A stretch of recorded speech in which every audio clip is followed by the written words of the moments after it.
സ്നേഹിതരെ, നിങ്ങൾക്കെല്ലാവർക്കും യേശുക്രിസ്തുവിൻ്റെ നാമത്തിൽ എൻ്റെ പ്രഭാതവന്ദനം. മനുഷ്യൻ ഇന്നത്തെ പോലെ യാത്രാ സൗകര്യങ്ങളില്ലാതിരുന്ന കാലത്ത് കാൽനട യാത്രക്കാർക്ക് വഴിയോരങ്ങളിലെ തണൽ മരങ്ങൾ ഒരു വലിയ ആശ്വാസവും വിശ്രമസ്ഥലവും ആയിരുന്നു.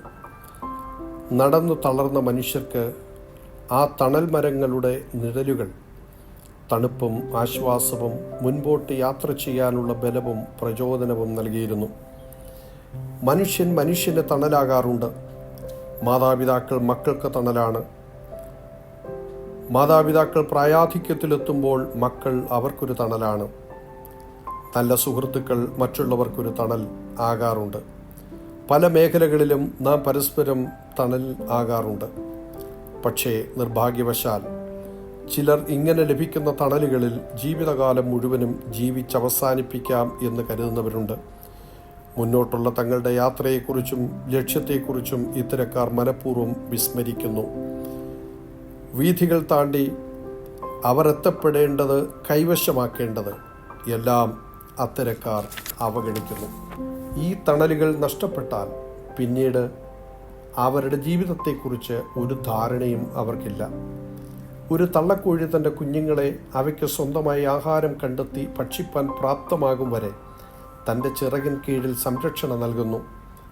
കോഴിക്കുഞ്ഞുങ്ങൾ ഭക്ഷണം കണ്ടെത്താൻ പ്രാപ്തരായാൽ ആ ചിറകുകൾ കുഞ്ഞൻ കോഴിക്ക് മീതെ വിരിക്കാറില്ല. പലപ്പോഴും തണൽ തേടി വരുന്ന അത്തരത്തിലുള്ള കോഴിക്കുഞ്ഞുങ്ങളെ തള്ളക്കോഴി തന്നെ കൊത്തി അകറ്റാറുണ്ട്. ആത്മീക ജീവിതത്തിലും ഭൗതിക കാര്യങ്ങളിലും നാം പലർക്കും തണലായിരിക്കാം.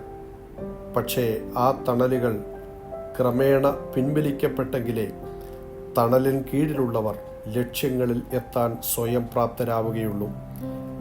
ലോകത്തിൻ്റെ തണലുകൾ മാറ്റപ്പെടുന്നവയാണെന്നും അവർക്ക് ബോധ്യം ഉണ്ടാവുകയുള്ളൂ.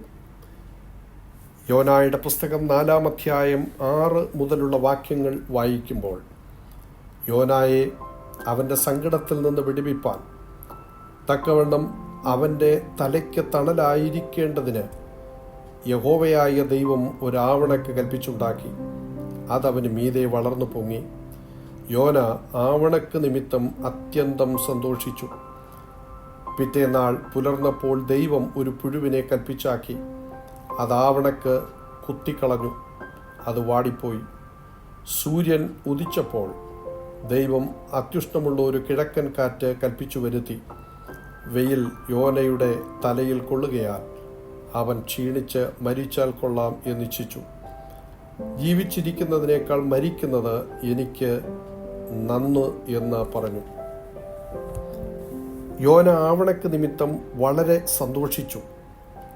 7-ാം വാക്യത്തിൽ പറയുന്നു, ആവണക്ക് വാടിപ്പോയി. പ്രവാചകന്റെ തലയിൽ സൂര്യതാപം സ്പർശിച്ചപ്പോൾ താൻ കോപിച്ചു, വളരെ ക്ഷീണിച്ചുപോയി, നിരാശപ്പെട്ടു, മരിക്കുവാൻ ആഗ്രഹിച്ചു. ലോകത്തിലെ തണലുകൾ താൽക്കാലികമാണ്. അത് മാറിപ്പോകും. തണലിൻ്റെ സുഖവും സ്വസ്ഥതയും അനുഭവിച്ച് ജീവിച്ചവർക്ക് ജീവിതം വഴിമുട്ടിപ്പോകും.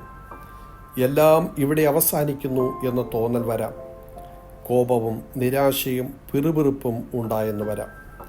അതേ സ്നേഹിതരെ, ചില തണലുകൾ ദൈവം നമ്മിൽ നിന്ന് മാറ്റുന്നത് നാം മുന്നോട്ട് യാത്ര ചെയ്യാൻ നമ്മെ പ്രാപ്തരാക്കേണ്ടതിനാണ്.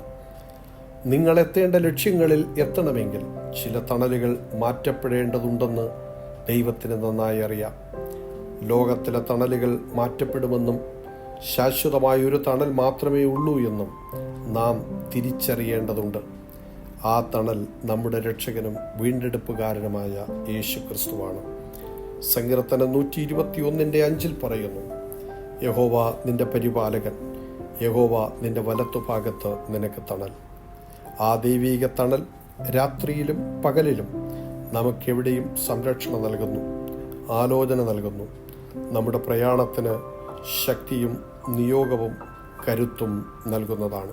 91-ാം സങ്കീർത്തനത്തിൽ അത്യുന്നതന്റെ മറവിൽ വസിക്കുകയും നിഴലിൻ കീഴിൽ പാർക്കുകയും ചെയ്യുന്നവർക്ക് നൽകുന്ന ദൈവിക സംരക്ഷണത്തെക്കുറിച്ചും കരുതലിനെക്കുറിച്ചും വിവരിക്കുന്നു. നമ്മുടെ തണൽ യേശുക്രിസ്തുവായിരിക്കട്ടെ. മിസ്രൈമിൽ നിന്ന് വാഗ്ദത്ത ദേശത്ത് എത്തും വരെയും മേഘത്തണൽ ദൈവം തൻ്റെ ജനത്തിൻ്റെ മേൽ വിരിച്ചിരുന്നത് പോലെ നമ്മുടെ ജീവിതയാത്രയിൽ വാഗ്ദത്തത്തിൽ എത്തും വരെ ദൈവം നമുക്ക് തണലും നാം അവിടുത്തെ നിഴലിലും ആയിരിക്കാം. ദൈവം നിങ്ങളെ അനുഗ്രഹിക്കട്ടെ.